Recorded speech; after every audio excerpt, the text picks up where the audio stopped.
আৰু মুহূৰ্তত আমাৰ মাজত উপস্থিত আছে বাজি পাৰ্টি কোম্পানীৰ সৰ্দাৰ শ্ৰীযুত সাগৰ দত্ত মেহতাদেৱ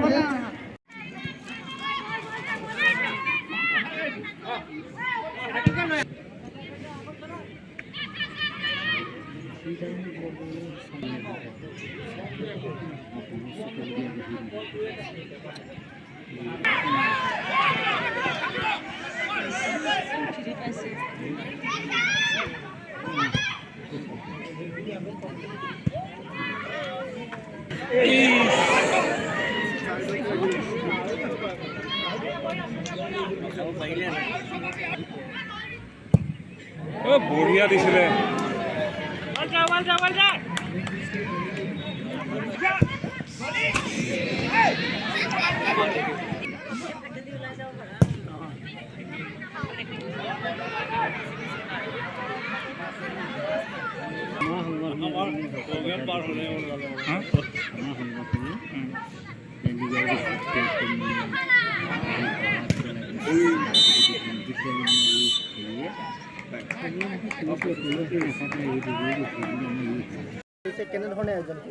এইটো আপোনাৰ হেন্দুলিনী ক্ৰীড়া সন্থা আৰু সমূহ ৰাজ্যৰ উদ্যোগত খেলখন আয়োজন কৰা হৈছে তাতে প্ৰতিদ্বন্দ্বিতা কৰিছে আপোনাৰ Duliajan TEFC Duliajan versus Kamargaon college আৰু দুটা দলে সুন্দৰ খেল প্ৰদৰ্শন কৰিছে আৰু এই খেলখন অনুষ্ঠিত কৰিবৰ কাৰণে উদ্যোক্তাসকল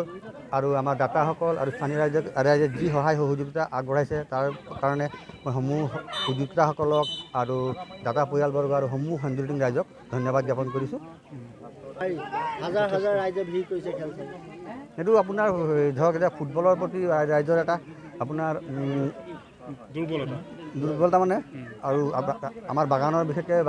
বাগিচাসমূহত ৰাইজে ফুটবল দেখি ভাল পায় বিশেষকৈ মহিলা ফুটবল ইয়াত ওচৰে পাঁজৰে তেনেকৈ অনুষ্ঠিত হোৱা নাছিলে প্ৰথমবাৰ হোৱাৰ কাৰণে ৰাইজ বেছি আহিছে সেইকাৰণে ৰাইজৰ সঁহাৰিকে ভাল লাগিছে দেখিবলৈ। মহিলা ফুটবল আচলতে কি হ'ল আমি আমাৰ ল'ৰা ছোৱালীবিলাকক আমি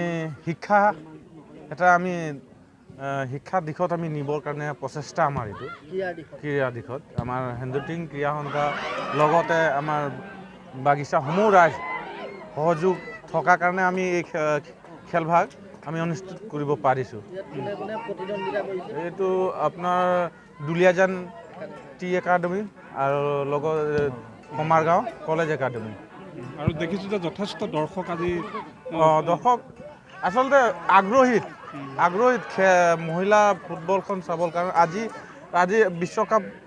চবেই গমেই পায় বিশ্বকাপ এতিয়া চলি আছে তাৰ মাজতে মহিলাখিনিক আমি কেনেকৈ আগুৱাই নিম সেইকাৰণে মানুহখিনি ওলাই আহিছে আৰু লগতে চবেই সহযোগ কৰিছে খেলখন পাতিবৰ কাৰণে আৰু ধুনীয়া হৈছে ভাল লাগিছে আজি যিবিলাক আমি অতিথি মাতিছিলোঁ তেওঁলোকেও আহি পাইছে তেওঁলোককো আমি যথেষ্ট কাৰ্যসূচীৰ ভাগ ল'লে লগতে আমাৰ সৰু সৰু ল'ৰা ছোৱালী স্কুলৰ